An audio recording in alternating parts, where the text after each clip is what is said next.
Il a dit que la lumière soit, et puis la lumière est apparue. Dis à ton voisin, quand Dieu a dit que la lumière soit, et la lumière est apparue. Dis-lui ça. Donc dis à ton voisin, pour que la lumière apparaisse, il a fallu que Dieu parle. Amen.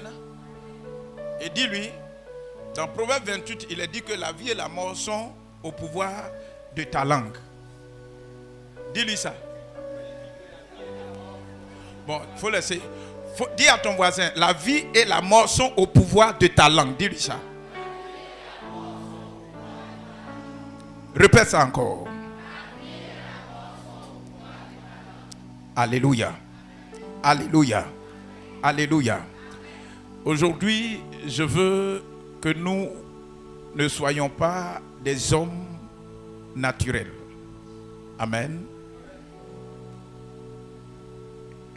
Ne voyez pas avec vos yeux physiques et ne comprenez pas les choses avec vos oreilles, votre entendement naturel. Mais soyez des hommes spirituels. Alléluia. Quand Dieu dit que la lumière soit, et puis la lumière est apparue. Et à un certain moment, il a créé l'homme et puis il a créé la femme. Et il donne le pouvoir de la parole à l'homme. Et il lui dit, avec cette parole, domine, règne. Vous me suivez, non? Et nous avons été créés à l'image de Dieu. Diacre, tu es créé à l'image de Dieu. Ça veut dire quoi? Ça veut dire qu'il y a certaines décisions, quand tu prends là, dans le spirituel, c'est sous la caution de Dieu, il n'y a pas de raison que le résultat ne se produise pas.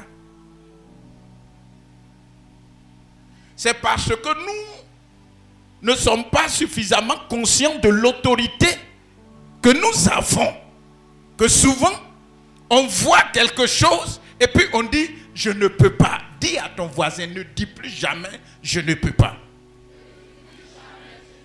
Tu peux. Si Moïse a pu, toi aussi tu peux. Si Abraham a pu, toi aussi tu peux. Ah. Si Pierre a pu, c'est que toi aussi tu peux. Si Jésus a réussi à faire, toi aussi tu peux. Dis Amen. Ah. Vous comprenez ce qu'il dit? Hein? La vie et la mort sont au pouvoir de ta langue. Dis à ton voisin que la lumière soit. Dis dans ma vie que la lumière soit. Pour mon avenir, que la lumière soit.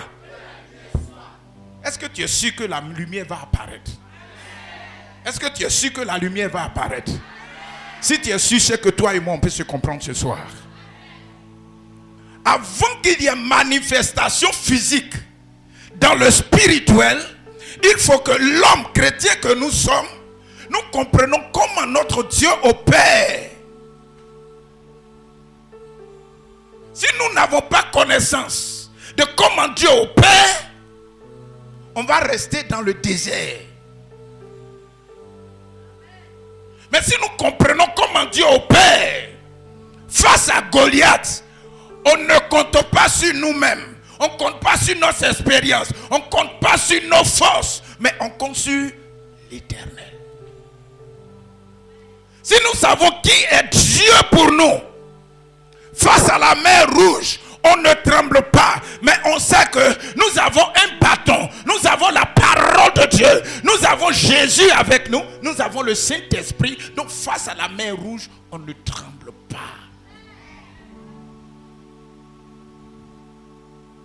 Amen. Face à la guerre, on ne tremble pas, parce que celui qui est avec nous, on ne le voit pas, mais il est plus puissant. Il est puissant. Dis avec moi, il est puissant. Dis puissant avec puissance. Alléluia. Bref, on va prier. Mais je vais vous conduire dans une lecture. Prenons dans Nombre 13. Là où est tiré notre texte, sinon le verset de base, dans Nombre 14, verset 4.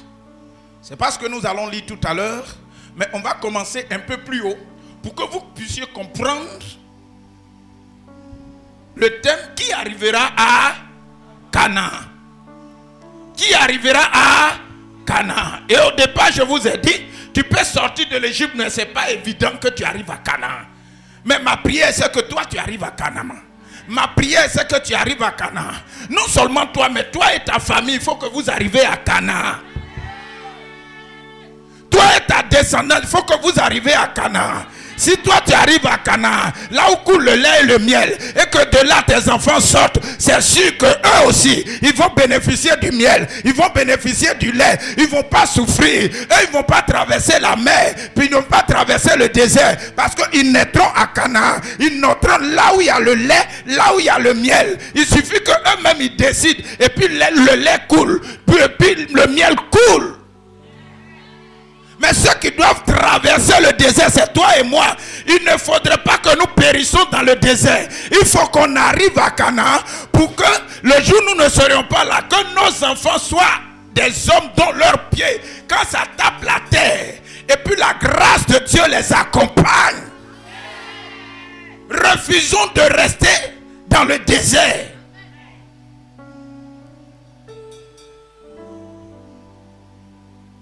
Un champion ne reste pas dans le désert. Celui qui voit dans le surnaturel ne reste pas dans le désert.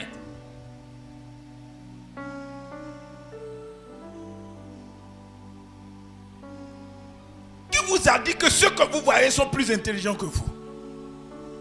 Il y a des gens qui ne sont même pas allés à l'école.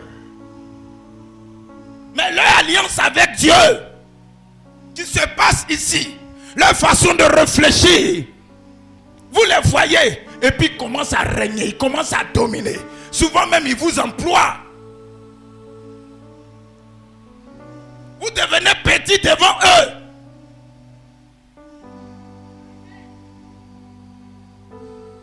Alors que vous avez et nous avons le véritable Dieu. La vie et la mort sont au pouvoir de ta langue. Dieu a créé l'homme à son image. Il a créé Conan à son image. Il a créé Diakipoté à son image. Dieu a dit que la lumière soit et puis la lumière est apparue. Sur la base de la parole, il y a des choses que tu peux faire. David voit Goliath. Il dit tu es grand, tu es puissant, tu es fort. Mais moi, je sais une chose. C'est que je ne suis pas là seul. Je ne suis pas là de moi-même. Si Dieu a permis que je sois là, ce n'est pas mon âge qui compte. Ce n'est pas mon âge qui compte. Ce n'est pas l'expérience en guerre qui compte. Je n'ai jamais fait de guerre. Mais je compte sur l'Éternel. Je compte sur le Dieu d'Abraham. Je compte sur le Dieu d'Isaac. Je compte sur le Dieu de Jacob. Je compte sur celui qui divise la mer. Je compte sur celui qui a créé le ciel et la terre. Toi, tu vas tomber, tu vas tomber, tu vas tomber. Le mur que tu as dressé, tu comptes un homme, un seul homme. Sa sortie fait reculer toute une nation. Et un seul individu, sa sortie, quand il apparaît comme ça, toute une armée recule. Ceux qui ont fait des expériences en guerre, ils reculent. Ceux qui ont fait l'EFA, ils reculent. Mais c'est lui qui n'est jamais allé à l'école, qui n'est jamais allé à l'école de guerre, quand il est apparu, il avait confiance à quelqu'un qu'on ne voyait pas. Il s'appelle Dieu. Il avait confiance en lui. Donc aucune situation ne peut te résister si tu as placé ta confiance en l'Éternel. Malheureusement, la Bible dit malheur à celui qui place sa confiance en un homme. Mais nous avons plus confiance aux hommes qu'à Dieu. Qui arrivera à Canaan? Lisons.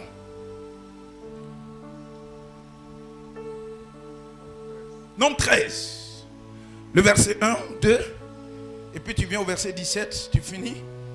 Nombre 13, verset 1. Oui. L'Éternel parla à Moïse et dit, Oui. envoie des hommes pour explorer le pays de Canaan. Envoie des hommes pour explorer le pays de Canaan. La question c'est qui arrivera à Canaan. Sans exploration, tu ne peux pas arriver à Canaan. Est-ce que vous comprenez? Là où tu es, je veux que tu explores. Là où tu es, dans ta pensée. Je ne veux pas parler aux hommes qui ne comprennent pas ce que c'est que Dieu. Là où tu es assis, il faut commencer à explorer. Dans 2 ans, dans 3 ans, quelle sera ta destination? Dans 5 ans, dans 1 an, dans 1 mois, dans 2 mois. Quel est le but que tu dois atteindre? Quels sont les objectifs que tu te fixes dans quelques jours que tu dois atteindre?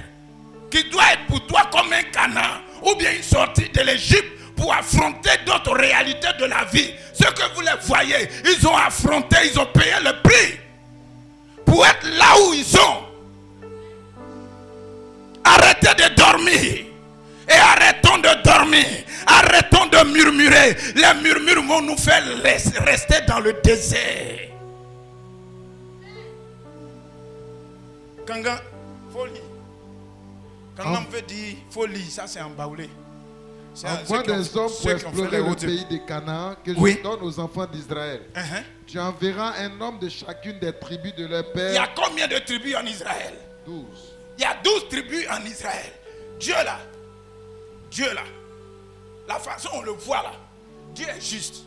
Il dit que chaque individu de chaque tribu, celui que vous voyez qu'il est capable, réunissez-vous et puis choisissez-vous quelqu'un qui va vous représenter.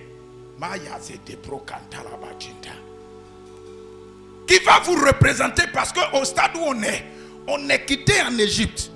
Dans le désert, il y a eu plusieurs palabres, il y a eu plusieurs combats, il y a eu plusieurs épreuves. Maintenant, l'heure est arrivée où on aille explorer. Ça veut dire quoi? On doit avoir des informations. On doit avoir l'aspect. Comment le pays se présente. Dieu nous a dit, mais en réalité, comment ça se présente? Mais tout le monde n'ira pas. Il faut que quelques-uns seulement aillent. Je prie que tu sois de ceux qu'on va sélectionner pour aller explorer premièrement. Dis amen bien. On dirait que tu ne comprends pas. On dirait que tu ne me comprends pas. Dieu dit tout le monde ne va pas explorer. Mais ceux qui doivent explorer là, c'est ceux que toi Moïse tu auras sélectionnés. Et quand tu vas sélectionner, ils seront les premiers à voir Canaan. Moïse même n'avait même pas, il a entendu parler, mais il faut que tu sois le premier à voir Canaan et tout. Oh. C'est bon, hein? Continue. Moïse les envoya du désert de Paran, d'après l'ordre de l'Éternel. Oui. Tous ces hommes étaient chefs des enfants d'Israël. Tous ces hommes étaient chefs des enfants d'Israël. Touche l'épaule de ton frère. Dis-lui, est-ce que tu sais que Dieu veut que tu sois un chef? Le chef là, c'est lui qu'on désigne. Le chef là, c'est lui qui oriente les autres. Le chef là, c'est lui qui guide. Tu es le chef de ta famille au nom de Jésus. Tu es l'éclaireur de ta famille au nom de Jésus. Amen. Ça dit que quand on dit chef là, c'est pas celui qui va aller s'asseoir là-bas. Mais quand en parole, en sagesse, en connaissance, en puissance, en autorité, quand on va parler, on dit on aura toujours besoin de monsieur Afi, Esmel. Pourquoi? Parce que les paroles qui sortent de ta bouche, les gens se demandent où tu tires ta sagesse, où tu tires ta connaissance. Si c'est pour financer, tu es là, tu ne parles pas beaucoup. Mais on dit chacun n'a qu'à donner 100 000, 100 000. Et puis tu donnes 120 000. Tu mets 20 000 francs dessus. Les gens disent comment il fait? Puis comment il fait? Ils ne savent pas que tu es en alliance avec Dieu. Quand tu es en alliance avec Dieu, tu es toujours un chef. Continue. Viens maintenant au verset 17. Verset 17. Moïse les envoya pour explorer le pays de Canaan. Voilà. Il leur dit, montez ici par le midi et vous monterez sur la montagne. Vous verrez le pays, ce qu'il est, et le peuple qui l'habite, s'il est fort ou faible, s'il est en petit ou en grand nombre. S'il est fort ou faible, c'est ça non? Bon, je ne vais pas parler des caractéristiques. S'il est fort ou bien il est faible, continue.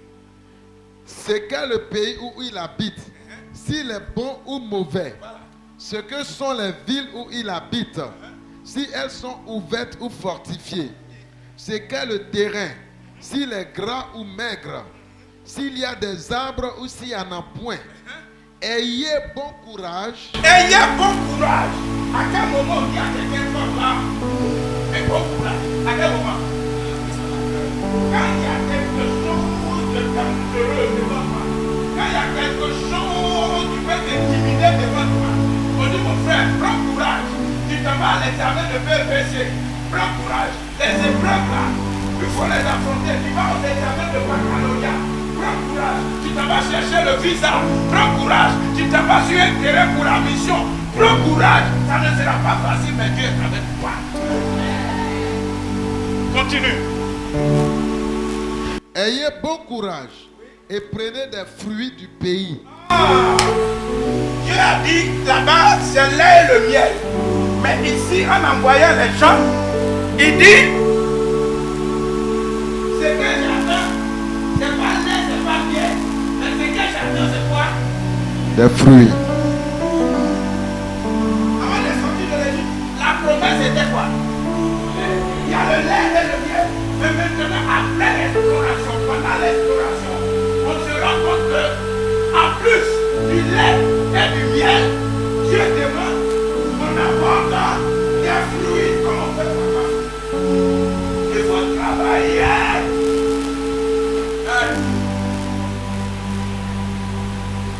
Il produit le lait.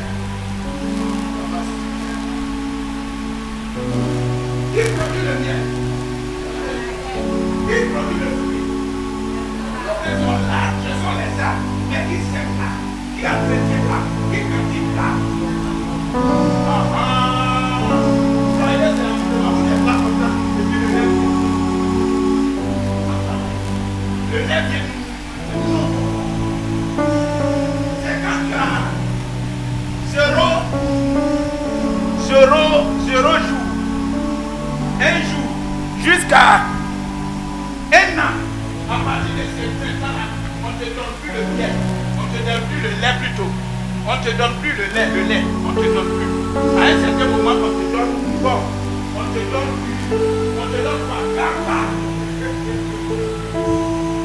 Le lait là, c'est pour ceux qui ne peuvent pas se battre. Vous êtes des enfants, je vous propose le lait, je vous propose le miel.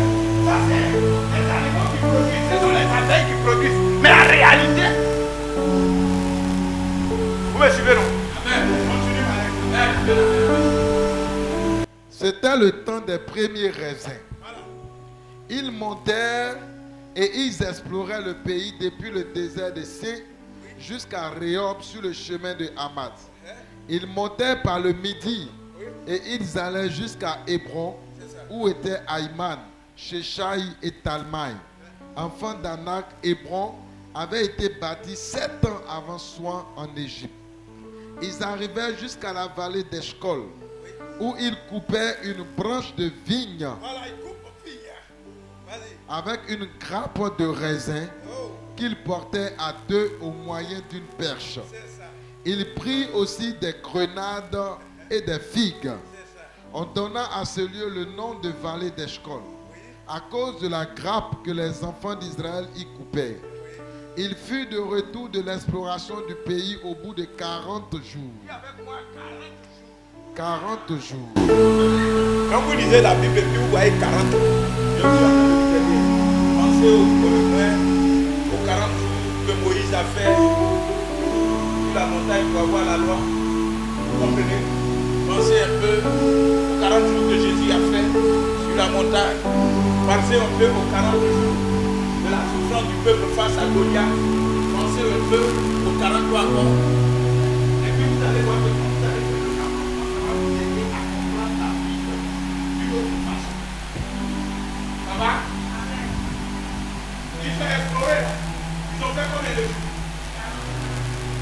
40 jours. Amen. Ils ont fait 40 jours. Et après 40 jours, la pluie, au temps de Noé, il a pris combien de jours?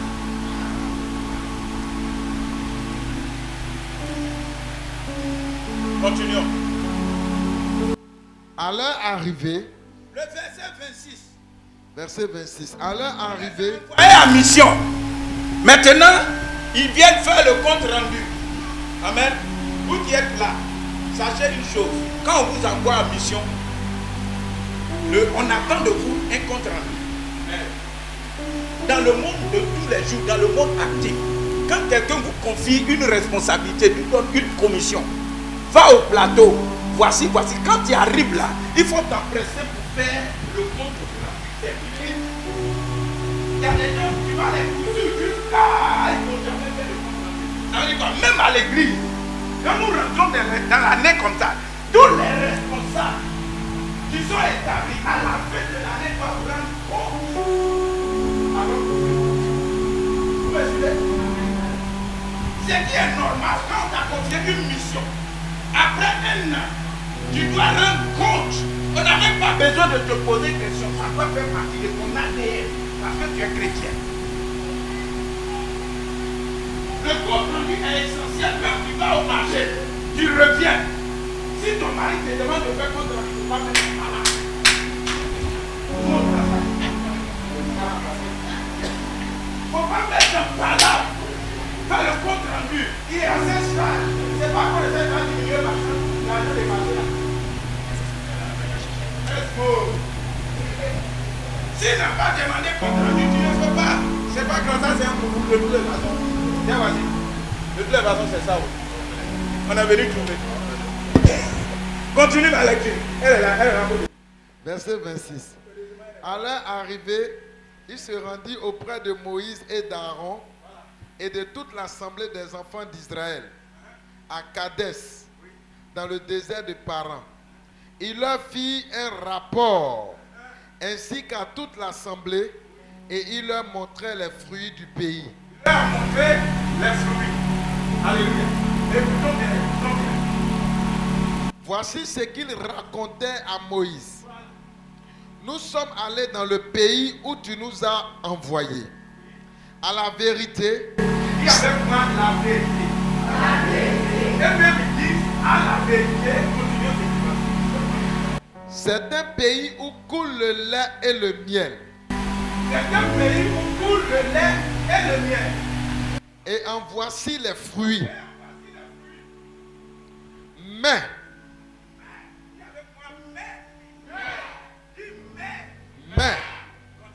le peuple qui habite ce pays est puissant. Qu'est-ce qu'ils disent? Le peuple qui habite ce pays est puissant. Les villes sont fortifiées. Les villes sont fortifiées. Très grandes. Très grandes. Nous y avons vu des enfants d'Anak. Nous y avons vu des enfants d'Anak. Les Amalécites habitent la contrée du Midi. Les Amalécites, hier on a prié contre. Les Amalécites. Les démons que tu as chassés hier. Que ce ne pas sa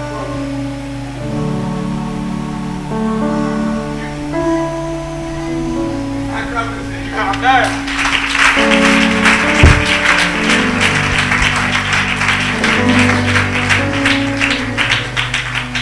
Les Amalécites encore sont là-bas.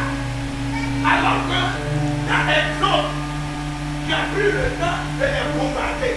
Le petit temps que tu étais en train de te réorganiser, ils sont partis se mettre là. Amusez-vous avec la Bible. C'est pas que vous n'êtes pas la Bible. Quand on a qu'à vérifier, on n'a qu'à vérifier, c'est pas. On n'a pas. Quand tu étais témoin à cette année, tu vas mettre tes conteneurs, ça ici, t'as fait comme ça. Tu dors, tu te réveilles. Pourquoi te fais mal? Qu'est-ce qui s'est passé là? Qu'est-ce qui s'est passé? Mais tu es retourné en Égypte. Tu es retourné en Égypte. Amen. Continue mon frère. Les Hétiens, les Jébusiens et les Amoréens habitent la montagne. Et les Cananéens habitent près de la mer et le long du Jourdain. Caleb fit taire le peuple. Dis avec moi Caleb. Caleb. Je veux que tu sois Caleb. Ma prière que tu sois Caleb. Amen. Continue. Qui murmurait contre Moïse, il dit, montons, emparons-nous du pays, nous y serons vainqueurs.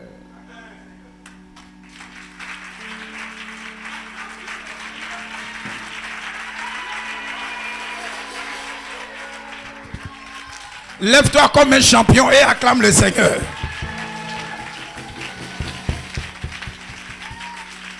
Il y a des fils d'Anak, mais on s'en fout d'eux. Il y a des Amalécites, on s'en fout d'eux. Il y a des Hétiens, il y a des Jébusiens, il y a des Phérésiens, il y a tous les siens, mais on s'en fout. Il y a des sorciers, mais on s'en fout d'eux. Parce que Dieu nous a dit de partir, on va partir et on va y arriver au nom de Jésus. Alléluia. Assois-toi, c'est pas encore fini. Mais les hommes qui y étaient allés avec lui dirent, vas-y. nous ne pouvons pas monter contre ce peuple. Nous ne pouvons pas monter contre ce peuple. Qu'est-ce que M. Caleb dit? On sera vainqueur. Mais pendant qu'il dit on sera vainqueur, il y a des gens qui disent ton vrai là. Ce que tu as vu là-bas, là, au milieu de nous, là, qui a taille comme eux? Qui a forme contre eux? Comme eux? Il y a des amusements, ne me mettez pas dedans. Il y a des choses de Dieu là. Vous dites Dieu, il ne faut pas aller partir. Continue. On dit oui. Comment les gens réagissent? Nous ne pouvons pas monter contre ce peuple car il est plus fort que nous. Voilà. Et ils décrièrent devant les enfants d'Israël le pays qu'ils avaient exploré. Ils disent, le pays que nous avons parcouru pour l'explorer est un pays qui dévore ses habitants. Est un pays qui... C'est-à-dire qu'eux-mêmes, il faut l'interprétation de ce qu'ils ont vu. Est-ce que vous comprenez? Est-ce que vous savez que souvent on peut interpréter dans le mauvais sens pour aider le diable à nous gouverner? Je me suis entretenu avec quelqu'un et il est sorti de sa bouche. La Bible dit que Job, il craignait Dieu, mais Job a souffert. Job a perdu ses enfants. Job a perdu sa richesse. Donc moi aussi, cette souffrance-là, c'est la souffrance de Job. Je l'ai regardé jusqu'à... Il dit, quand tu n'es pas mûr, on ne peut pas te cueillir. Si on veut te cueillir, on fait beaucoup de dégâts. Les hommes qui raisonnent comme ça, là, parce que c'est un ancien chrétien. Et il prend l'histoire de Job et puis s'attache. Ce n'est pas quelqu'un qui va lui dire, en réalité, ce que tu es en train de vivre là. Job a vécu ça. Mais on est venu pour prier pour toi, pour que la situation change. Quand la personne elle-même dit que ce que je vis là, Job est en train de vivre, moi je vais fortifier comment? Je vais lui dire quoi? C'est-à-dire qu'il est d'accord d'être en Égypte, dans la souffrance. Comment tu vois ton adversaire? Dieu dit, tu vas le combattre. Et puis tu dis, moi, combattre ça là, moi je ne peux pas faire. Dieu, toi-même, tu sais que je suis déjà vaincu. Ania. Dieu, toi-même, tu sais que je suis déjà vaincu. Ça là, si c'est affaire de miel là, ça n'a qu'à rester là-bas. Si c'est affaire de lait là, ça n'a qu'à rester là-bas. Vous voyez comment souvent nous raisonnons? Est-ce que vous comprenez comment nous raisonnons? Vous comprenez comment nous raisonnons? Dieu dit, il faut partir. Regarde comment c'est. Tu vas, tu regardes. Quand toi-même tu vois le raisin, tu dis vraiment, voici même les fruits. C'est un pays où coule le lait et le miel. Est-ce que ce que Dieu a dit là, vous-même, vous n'avez pas constaté? Est-ce que ce n'est pas vrai? Dans le rapport, il dit effectivement, il y a le lait et il y a le miel qui coule là-bas. Mais maintenant, voici quelques preuves. Ça, ce n'est pas lait, mais ce sont les fruits. Mais regardez la grosseur, regardez la dimension, regardez la qualité, regardez la beauté, regardez comment c'est juteux, regardez comment c'est juteux, c'est agréable à voir et doux à manger. Mais en réalité, on a vu ça comme ça. Mais tous ceux qui habitent là-bas, là, on n'a pas suffisamment de courage pour pouvoir les affronter. On a fait quoi pour toi? Continue. Tous ceux que nous y avons vus sont des hommes d'une haute taille. Voilà, ce sont des Goliaths. Et nous y avons vu les géants. Ah, ils ont dit le mot. Nous avons vu des géants. enfant d'Anak de la race des géants. Voilà. Quand vous allez voir, on dit Goliath, il fait partie de cela. Vas-y. Nous étions à nos yeux et aux leurs comme des sauterelles. Qui leur a dit qu'ils sont sauterelles?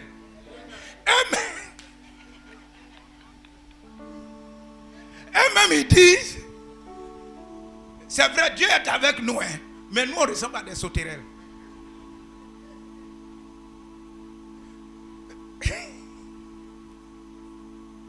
Continue. Chapitre 14. Chapitre 14, continue. C'est la suite. Toute l'assemblée éleva la voix et poussa des cris. Et le peuple pleura pendant la nuit. Ils ont fait quoi? Ils ont pleuré, ils ont pleuré, ils ont pleuré.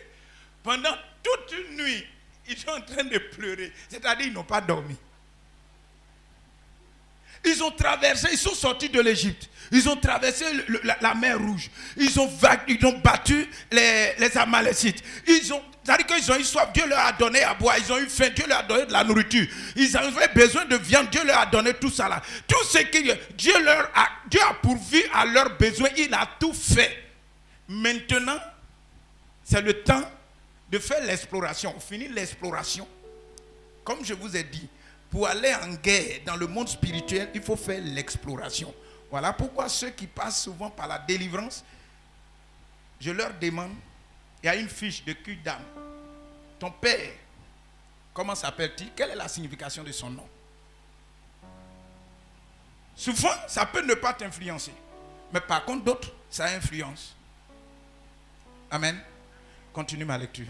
Je vais finir tout à l'heure. Tous les enfants d'Israël murmuraient contre Moïse et Aaron. Et toute l'assemblée leur dit, que ne sommes-nous... Écoutez bien ce verset. Écoutez bien cette partie. Voilà. Que ne sommes-nous morts dans le pays d'Égypte? Ou que ne sommes-nous morts dans ce désert? Voilà. Et ils disent quoi? Ils disent quoi? Mieux vaut mourir en Égypte. Ou mieux mourir dans le désert.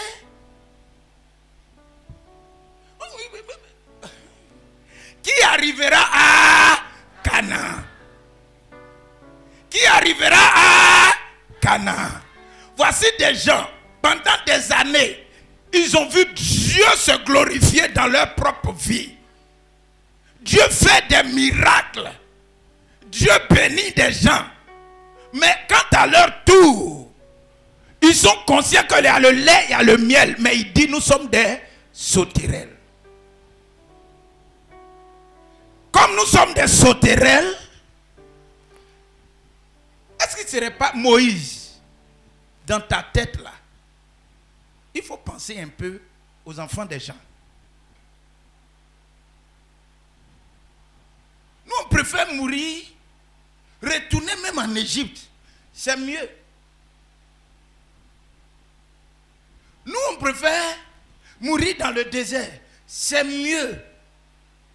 Moïse, attention, vous voyez comment souvent nous les pasteurs on souffre, non? Vous voyez comment on souffre, non? Est-ce que vous comprenez un peu leur attitude vis-à-vis de Moïse? Parce que Dieu dit à Moïse, dis-leur, ils vont désormais, dans peu de temps, ils vont quitter le désert, ils ont exploré, regardez ce qu'ils vont expérimenter maintenant. Le lait, le miel, un pays riche, puissant, un pays. C'est-à-dire que quand tu es là-bas, même les raisins, quand ils ont vu les fruits là, eux-mêmes ils étaient d'accord, je suis convaincu. Parce qu'on ne leur a pas dit de faire jeûne. Ils ont fait 40 jours là, c'est pour manger un peu.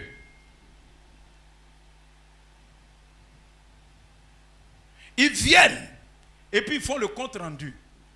Il faut que tu saches en tant que chrétien, quand tu es dans l'église, quand tu es à l'église, si tu veux arriver à Canaan, ce n'est pas conseil de tout le monde, on écoute. Quand tu es à l'église, ce n'est pas conseil de tout le monde, on écoute. Même les responsables qui sont là, je crois qu'ils ont la vision. Mais à un certain moment, même quand tu leur dis quelque chose, dans la façon dont ils rapportent, Faites très attention. Parce que ce sont des hommes en qui le peuple a fait confiance. C'est eux qui viennent faire rapport comme ça. Qu'est-ce que ça a suscité dans la vie du peuple? La peur.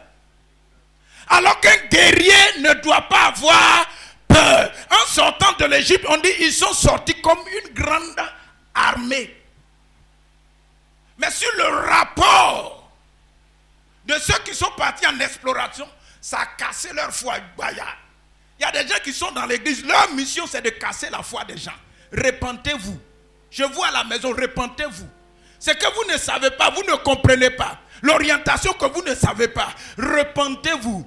Ce que vous avez, par votre propos, par votre comportement, vous les avez chassés là.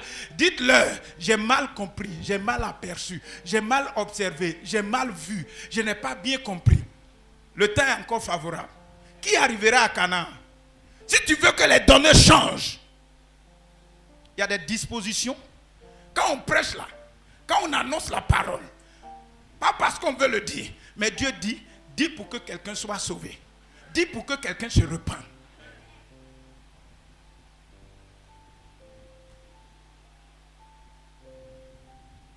Ça peut aller. Que ta liberté ne soit pas une pierre d'achoppement pour les autres.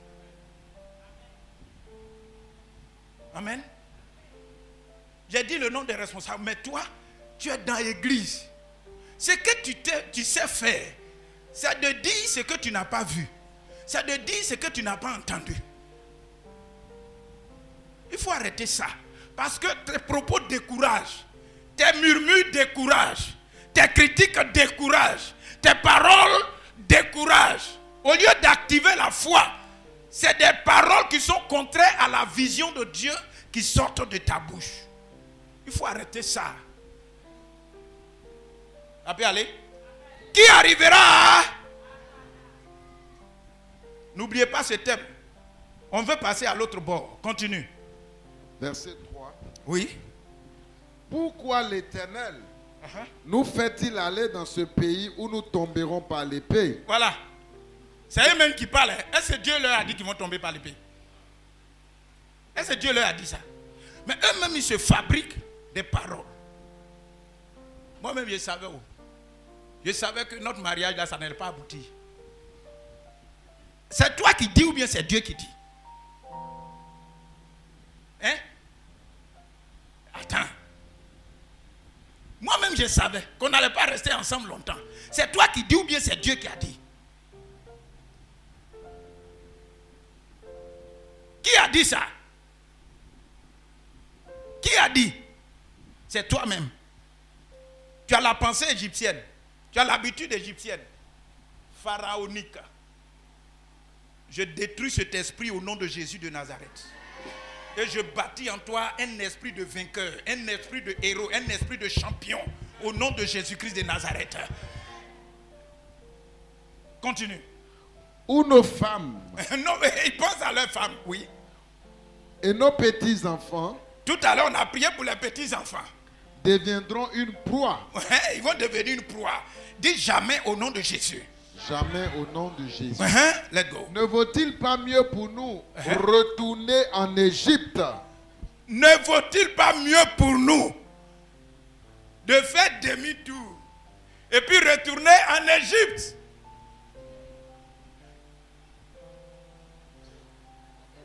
Qui arrivera à... Pendant que le souci de Moïse, pendant que le souci de Caleb, pendant que le souci de Josué, c'est que nous nous appuyons sur la première parole de Dieu selon laquelle sortez de l'esclavage, sortez de la servitude et allez-y à Canaan parce qu'il y a le lait et il y a le miel là-bas. Leur souci c'est comment faire pour que le peuple arrive là-bas. Le peuple lui-même dit, nous là, on ne veut pas partir. Parce que ce qui est là-bas, là, nous on ne veut pas faire guerre. Nous on ne veut pas affronter les autres. Nous, on ne veut pas ça. Il ne faut pas crier fort comme moi. Regarde ton voisin et dis, hé voisin. Lis verset 4. Verset 4. Voilà. Et ils se dirent l'un à l'autre, nommons un chef et retournons en Égypte. Nommons un chef et retournons en Égypte. Ne retourne plus jamais. Dis-moi, je refuse de retourner en Égypte. Alléluia. Caleb a dit, quand vous allez lire la suite, Josué, il a dit, mais pourquoi vous pouvez raisonner comme ça? Vous avez oublié tout ce que Dieu a fait pour nous. Pourquoi vous réfléchissez comme ça? Sachez une chose, le Dieu qui nous a fait sortir de la servitude, qui a été avec nous depuis notre enfance, depuis notre conversion, jusqu'à cet âge, il nous aidera à arriver à Canaan. Même les ennemis qui sont au-devant de nous là, depuis quand on a commencé, Amalek est venu. Qui a fait le combat? C'est Dieu qui a fait le combat. La mer rouge était là. Qui, depuis vous êtes nés, qui a une fois divisé l'eau? Mais notre Dieu a divisé l'eau. Mais si l'eau même, la mer s'est divisée, c'est l'homme là. Vous avez peur d'eux. Pourquoi vous réfléchissez comme ça? Je suis venu te dire, bien-aimé dans le Seigneur,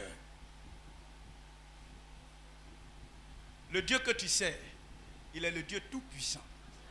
Quand il te dit, je t'ai choisi et je rendrai ton nom grand, sache qu'il va rendre ton nom grand. Mais tout dépend de toi. Tout dépend de toi. Tout dépend de moi. Qui arrivera à Canaan? C'est des hommes qui, avant même d'aller en guerre, ont déjà pris Dieu comme leur premier guerrier, parce que lui, Dieu, quand il s'élève, nos ennemis se dispersent. Quand il s'élève, nos adversaires tombent. Je déclare que tes ennemis se dispersent au nom de Jésus. Que tes adversaires tombent au nom de Jésus. Que les sorciers tombent au nom de Jésus. Que les Amalécites tombent au nom de Jésus. Que tous les géants tombent au nom de Jésus. Que les fils d'Anak tombent au nom de Jésus. Que tous ceux qui sont à Canaan, en réalité, Canaan, c'est les Cananéens qui habitaient. Mais Dieu a dit à Abraham, c'est ta terre, c'est ton territoire. Tous ceux qui ont occupé illégalement, ce que Dieu dit, c'est ça qui est légal, c'est ça qui est la vérité. Tous ceux qui occupent illégalement tes territoires, ce soir, ils vont quitter ce territoire au nom de Jésus. Ils ont occupé injustement ton territoire. Ils ont occupé injustement ton territoire. Mais ce soir, tu vas les déloger au nom de Jésus. Tu vas les déloger au nom de Jésus.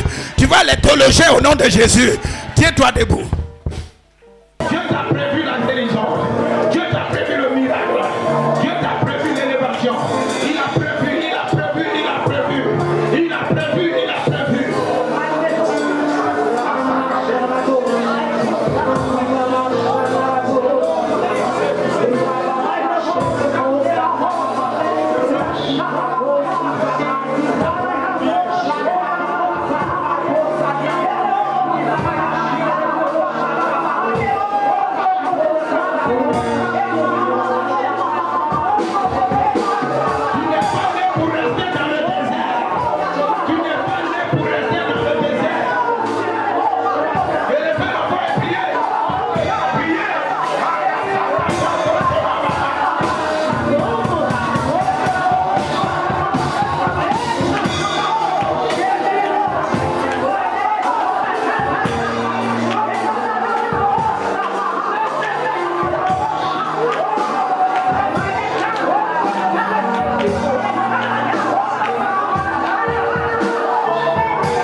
voulais te dire quelque chose.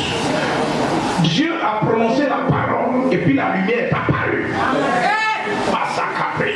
Quand tu seras en train de prier, la Bible dit, Dieu dit que la lumière soit, et puis paf, la lumière est apparue. Je t'annonce que ce soir, il y a une lumière qui va apparaître dans ta vie, qui va éclairer à jamais ta vie. Alléluia. Mais pour que cette lumière apparaisse, ça va dépendre de la qualité de ta parole, la qualité des mots que tu vas choisir, la qualité des expressions. Il y a où il y a les ténèbres, pour que la lumière soit, on parle avec autorité.